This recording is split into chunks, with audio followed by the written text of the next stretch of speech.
ఒక ఆయనట దైవ సేవకుడు విమానం ఎక్కి వేరే దేశానికి వెళ్ళాలని విమానంలో ఎక్కి కూర్చున్నాడు.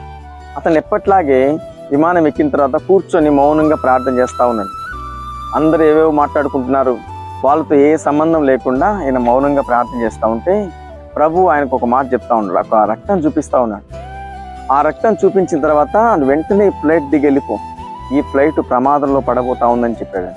వెంటనే ఆయన ఆశ్చర్యపడి లేచి అక్కడున్న వాళ్ళందరికీ చెప్పాడంటే, ఈ ఫ్లైట్ ప్రమాదంలో ఉంది, నాతో పాటు మరి నమ్మితే దిగ్గగలిగిన వారందరూ దిగండి అంటే అక్కడ అందరూ ఆయన ఎగతాళిగా మాట్లాడి అపహాస్యాస్పదంగా ఆయన నవ్వుతూ హేళనాస్పదంగా మాట్లాడాడు.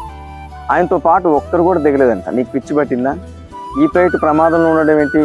నీకు ఎవరు చెప్పారంటే యేసు ప్రభు నాకు దేవుడు చెప్తున్నాడంటే వాళ్ళంతా మళ్ళీ ఎగతాళిగా మాట్లాడి నవ్వుతూ ఉన్నారంట. ఆ నవ్వుల మధ్యలోనే ఆయన మౌనంగా ఆ ఫ్లైట్ దిగి వెళ్ళిపోయాడు. కానీ కొద్ది నిమిషాల్లో ఒక ఫోన్ కాల్ వచ్చింది, నువ్వు దిగిన విమానం యాక్సిడెంట్ అయింది, అందరూ చనిపోయారు. పరిశుద్ధ ఆత్మదేవుడు ముందే చూపించాడు, చూడండి, రక్తం చూపించాడు, పడబోతా ఉందని చూపించాడు, జాగ్రత్త పరిచాడు కూడా. ఈరోజు నీ జీవితంలో ఎన్నో అపాయాలు నీకు చుట్టుకొని ఉండొచ్చు, ఎన్నో సమస్యలు నీ చుట్టూ తిరుగుతూ ఉండొచ్చు, శత్రువుల సమూహం నీకు మరి అపాయం కలిగించాలని ఊరి ఒడ్డి ఉండొచ్చు. కానీ వాటన్నిటి నుంచి నేను తప్పించేది ఎవరు? పరిశుద్ధ ఆత్మదేవుడు. మరి ఆయన స్వరాన్ని నువ్వు వినగలిగితే అపాయంలన్నిట్లోంచి ప్రభు నిన్ను విడిపిస్తాడు. చూడండి, ఈ విమానం పడిపోతా ఉందని ఎవరు చెప్పారు? ఎవ్వరు చెప్పలేదు, పరిశుద్ధ ఆత్మదేవుడు ఆయనకి